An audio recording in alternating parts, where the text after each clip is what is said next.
We know that children's ability to read well doesn't come only from knowing how to decode the words on the page. It also comes from their background knowledge, whether they understand what the words mean in the first place while they're reading them. And so there are a lot of efforts that have been underway for a long time to try to help children build more background knowledge. A lot of this comes from talking to them very early in life and giving them a chance to experiment, play with new vocabulary as they're talking.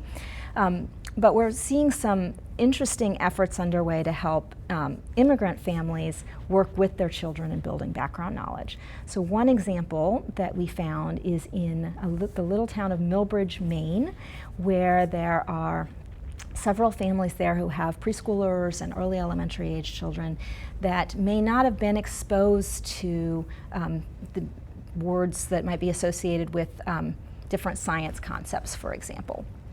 So this program called Comienzan Casa comes into the home where the families live and brings all sorts of tools and resources to the parents and their children. So we have video of this actually up on the Tap Click Read website where you can see kind of 5 minutes of how this program works.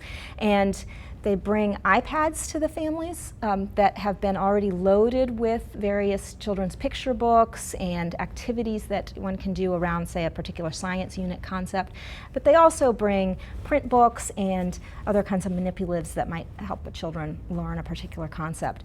And the idea is, and often this is what we've seen happen, the kids just get so excited by these new tools and being able to touch something on on the touch screen and see a video pop up that they want to engage a little bit more. They want to know, okay, if I'm going to plant a seed and I'm going to make a log of how fast my little plant is growing, here's how I'm going to do it. And so that, by being able to use this blended environment of all of these different tools, the kids are given access to both Spanish and English words that they might not otherwise come across. And the parents have a moment to see their kids' eyes light up and to engage with them in Spanish often, but in a way that helps them bring out more words into the conversation. And so there's a sweet little boy in the video named Jaden who, by the end of the video and end of our interview out there, wanted to show himself off as a scientist and had been doing all these different activities and had this new language that he's been using about all sorts of rockets that he designed and plants he had grown. And he shows us his room, and on his room he had taped up a little sign and it said, "Jaden the Scientist's Room." In English as well. And so it was just a beautiful example of how something had sparked in him a chance to have these conversations and build his own background knowledge. That's going to benefit him so much in the future in terms of his reading, but just his learning in general.